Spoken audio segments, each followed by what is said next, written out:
Welcome, everyone, to techaily.ai. I'm David. And I'm Sophia. Before we jump in, a quick word for our listeners. You can sponsor this podcast for just $25.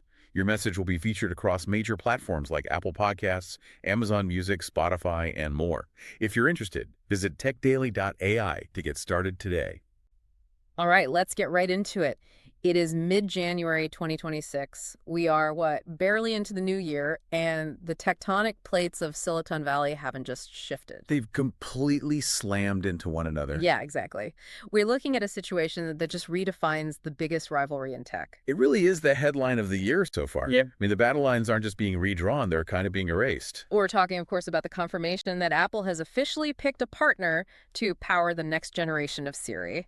And it is not the startup darlings that, everyone was betting on. No, not the AI natives. It is Apple's oldest, and I think you could say most bitter rival, Google. That's right. Apple has officially chosen Google Gemini. This feels massive, not just as a business headline, but, as a cultural shift for anyone who owns a smartphone. So our mission today is to really peel back the layers of this deal. We need to figure out why this happened. Apple is the company that famously likes to own everything, the hardware, the software, the silicon. Why, in 2026, are they renting a brain from the very company they've spent 2 decades fighting?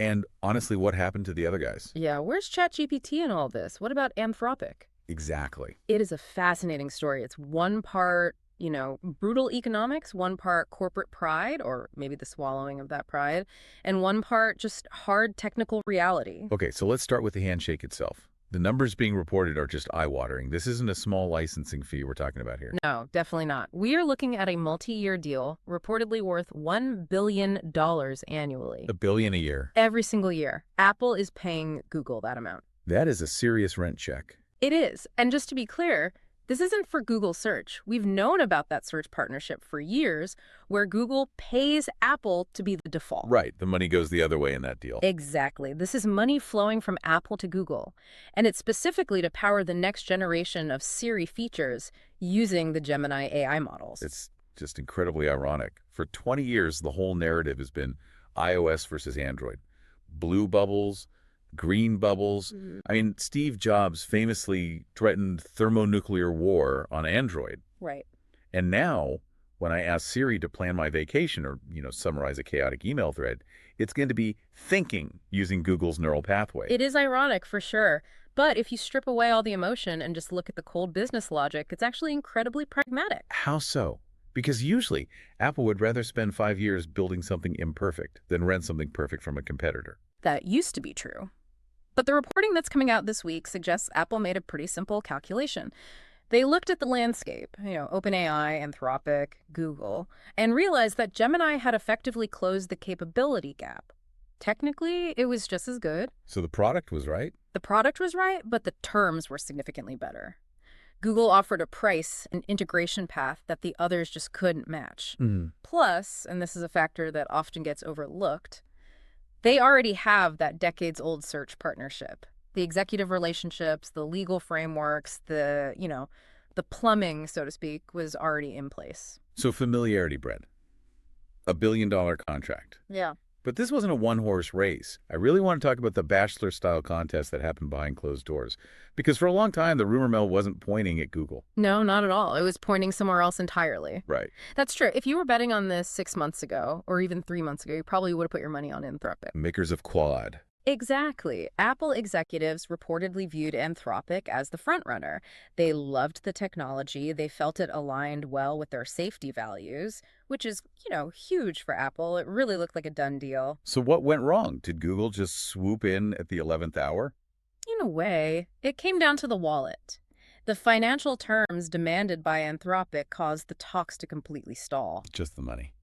We don't have the exact numbers on what they wanted, but it was enough to make Apple balk. That is so classic Apple. They have more cash on hand than most sovereign nations, Right. but they absolutely hate overpaying for services. Yeah. They will squeeze every supplier. They do. And that stall forced Apple to broaden the search, which, of course, brought Google right back into the frame. It really sounds like Anthropic overplayed their hand. They thought they had the leverage, but you don't really have leverage against Apple unless you're the only game in town. Precisely. And in 2026, with Gemini performing so well, Anthropic just wasn't the only game in town anymore. But wait, We have to talk about the elephant in the room, OpenAI.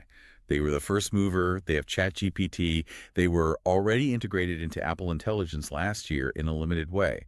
So why aren't they the main brain for Siri? This is where the story gets really juicy. There are two conflicting narratives out there, and depending on which one you believe, it really changes how you view the future of the industry.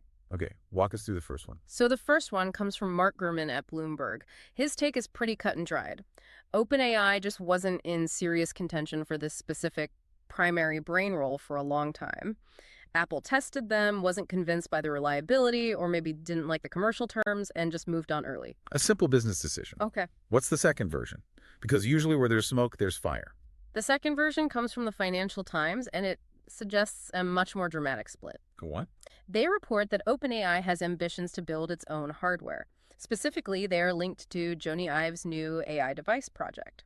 Jony Ive. Yeah. As in the guy who designed the iPhone, the iPod, the iMac, the guy who basically is Apple design. The very same. The rumor, and it's a strong one, is that OpenAI made a conscious decision not to be Apple's back-end utility provider. They didn't want to just be the plumbing for Siri. They want to compete. They want to compete with Apple directly on hardware. One of the reports mentions a source close to OpenAI, basically saying they want to be the main event, not the opening act. Wow. So it wasn't Apple didn't pick you. It was, we're breaking up with you because we're going to build our own phone. Potentially. I mean, regardless of which story is true, whether Apple dumped them or they dumped Apple, the result is the same. OpenAI is on the sidelines for this primary integration. That is a massive shift in the power dynamic. Okay, so Google wins. They get the rose. Yeah. But let's dig into what Apple is actually buying. I want to look under the hood here. You mentioned $1 billion. Is Siri getting $1 billion smarter? Because historically, Siri has been, let's be polite and say, challenged. In terms of raw computing power, yes. The technical leap here is staggering. To understand why Siri has been so limited in the past, you really have to look at the parameters. Parameters. Right. We hear that word thrown around a lot in AI. For the listener who isn't a machine learning engineer, how should they visualize that? Think of parameters essentially as the number of connections in a brain. It's a proxy for complexity and reasoning ability. The more parameters you have, generally speaking, the more nuance, context, and complex reasoning the model can handle. Okay, so what was Siri working with before this deal?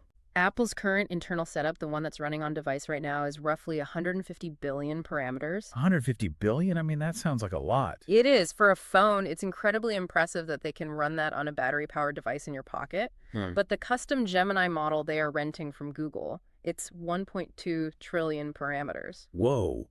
So we are talking about an almost 10 times increase in complexity. Exactly. It's like upgrading from a bicycle to a rocket ship. It's an order of magnitude difference. That is a huge jump.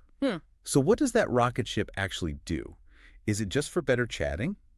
Or does it actually change how I use my phone? No, it's highly functional. The reporting says Gemini will handle specific heavy lifting tasks that the smaller model just, chokes on, specifically the summarizer and planner functions. Summarizer and planner. Okay, give us an example. Right. So synthesizing 100 emails into a single paragraph summary, that's the summarizer. But the planner is where it gets really wild. Imagine taking a command like, plan a dinner party for 6 vegans next Tuesday, and it actually executes the steps. So not just finding a recipe. Right. It's finding the recipes, making a shopping list based on what you usually buy, checking your calendar to see when you have time to cook, and then sending the invites. That requires a level of reasoning and world knowledge that 150 billion parameters just can't handle reliably. The smaller model just gets confused. It does. The 1.2 trillion parameter model can hold all those variables in its head at once. So it's the difference between a keyword search and an actual assistant. Precisely. It allows Siri to act as an agent rather than just a voice interface for Google search. Okay, but here is where I get stuck. And I think a lot of our listeners will get stuck here too. Apple's entire brand, the thing they hammer home in every commercial, on every billboard, is privacy. What happens on your iPhone stays on your iPhone. Right. Google. Well, Google is an advertising company. Their business model is data. They are the vacuum cleaner of the internet. How do you reconcile those two things? That was the single biggest hurdle in this deal. It's probably why this didn't happen sooner. And the solution they came up with is a piece of engineering called private cloud compute. Private cloud compute. It sounds great, but what does it actually mean operationally? It means that while Google provides the brain, the model structure, the weights, they don't control the room it sits in. The model runs on Apple servers using Apple silicon. So it's Google software, but running on Apple's hardware. Exactly. User data is walled off. It goes from your phone, encrypted, to Apple's private cloud. The Gemini model processes it there and sends the answer back. It never touches Google's infrastructure. So Google doesn't see the query. They don't see the query, they don't see the data, and most importantly, they can't train their own models on it. So Apple basically said, we'll rent your brain, but we're putting it in a soundproof room, locking the door, and you're not allowed inside. That was completely non-negotiable. Without that specific architecture, this deal never happens. Apple couldn't survive the PR blowback otherwise. They need to be able to look their users in the eye and say, Google doesn't know what you ask, Siri. It makes sense. It lets Apple keep the privacy halo while using Google's horsepower. Ugh. But Uh, I have to ask the difficult question here. Why is Apple renting it all? This is the most valuable company in the world. They have endless resources. Why couldn't they just build their own 1.2 trillion parameter model? And this brings us to the humble pie segment of the story, because honestly, this deal is an admission of failure. You think so? That feels a little harsh. Well, it's the reality. The reporting is very clear on this. Apple absolutely intended to build this themselves, but they ran into just massive internal struggles. What kind of struggles? I mean, they execute on hardware so well. Why did software trip them up? For one, delays. This major Siri upgrade we're seeing in 2026. It was supposed to happen in spring 2025. They missed the window by a full year. Ouch. In the AI world, a year is like a decade. The tech changes every 6 months. Exactly. And it wasn't just timelines, it was people. There was significant brain drain. They sidelined their AI chief, John Giandrea. They lost key talent like Ruming Pang, who was the head of foundation models. He left for Meta. The team was fracturing. It sounds like a chaotic environment. It reminds me a bit of the early days of Apple Maps, where they just didn't realize how hard the problem was until they were in way too deep. That is a great comparison. And then there's the money. We talked about Apple having cash, but they weren't spending it on the right things. There's a startling statistic from the reports. Apple's R&D spending on AI was hovering around 8% of revenue. 8%. That seems low. It is incredibly low when you consider that Microsoft, Google, and Meta were pouring hundreds of billions specifically into AI infrastructure, data centers, GPUs, energy. Wow. One former Apple exec actually told the Financial Times that this Google deal is a necessary byproduct of Apple deciding not to go big on AI investment early enough. That is wild. So they thought they could do it with efficiency and Apple magic, Yeah. and they just got outgunned by brute force. Precisely. They underestimated the sheer scale required. Now, Apple still plans to build its own trillion parameter model eventually. They haven't given up. But for now, they're betting that Google can deliver what their own teams couldn't get ready in time. So it's a stopgap, and a very expensive billion-dollar stopgap. A strategic bridge, let's call it, Yeah, but a bridge built by their enemy. right. Now, I want to circle back to the user experience. I'm looking at my phone right now. I have the ChatGPT integration that came out a while ago. It's sitting there in the settings. If Gemini is taking over, is ChatGPT dead on the iPhone? It's not dead yet. The verdict right now is that the integration remains intact. You can still technically route things to ChatGPT if you choose to dig for it. If I choose. That sounds like it's going to be buried in a submenu somewhere. Well, the analysts aren't optimistic about its long-term survival. Gene Munster, who is a prominent analyst at Deepwater Asset Management, he made a really good point about this. He said it doesn't make sense to run two large models due to economies of scale. Right. Why pay for both? Especially if Gemini is doing the job well. Exactly. If Gemini is doing the heavy lifting for Siri, the planning, the summarizing, and doing it reliably, the need for a secondary chatbot diminishes pretty quickly. The implication is that the OpenAI integration might be living on borrowed time. It feels like the walls are closing in a bit for OpenAI on the Apple platform. I mean, they had the lead, and now they're being pushed to the periphery. It definitely feels that way. And, if the hardware rumors are true, they might be happy to leave. So let's zoom out. What does this all mean for the listener? We've got this billion-dollar deal, a privacy wall, a major shakeup in who runs the AI. What's the takeaway? For the listener, the immediate impact is that in 2026, the Siri on your phone is finally going to get the brain transplant that everyone has been asking for. It will be smarter, more capable, and able to actually do things rather than just look up web pages. But that brain is going to be Google's. Yes. It will be Google's intelligence, but filtered through Apple's privacy protocols. It's a hybrid experience. It really challenges the whole idea of brand loyalty. I buy an iPhone to avoid Google's ecosystem, and now my iPhone is being powered by Google's brain. That's the reality of the AI era. The infrastructure is so expensive and the models are so complex that even giants like Apple have to partner up. The vertical integration that defined Apple for 20 years is cracking. They can't do it all alone anymore. It's a fascinating time. Before we wrap up, is there one last thing that's sticking with you from all this reporting? I keep thinking about that rumor regarding OpenAI and Jony Ive. The hardware device. Yes. If Apple is providing the hardware but renting the intelligence from Google, and OpenAI is effectively saying, we're going to build our own hardware to house our intelligence. Go on. It raises a provocative question. At what point does the iPhone just become a very expensive, very beautiful wrapper for Google's services? And if OpenAI really is building a revolutionary device with the guy who designed the iPhone, are we seeing the start of a completely new hardware war? One where the AI comes first and the screen comes second. That is a terrifying and exciting thought.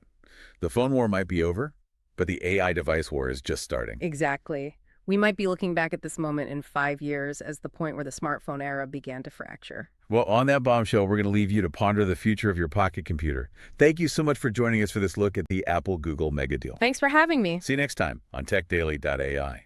Stay curious.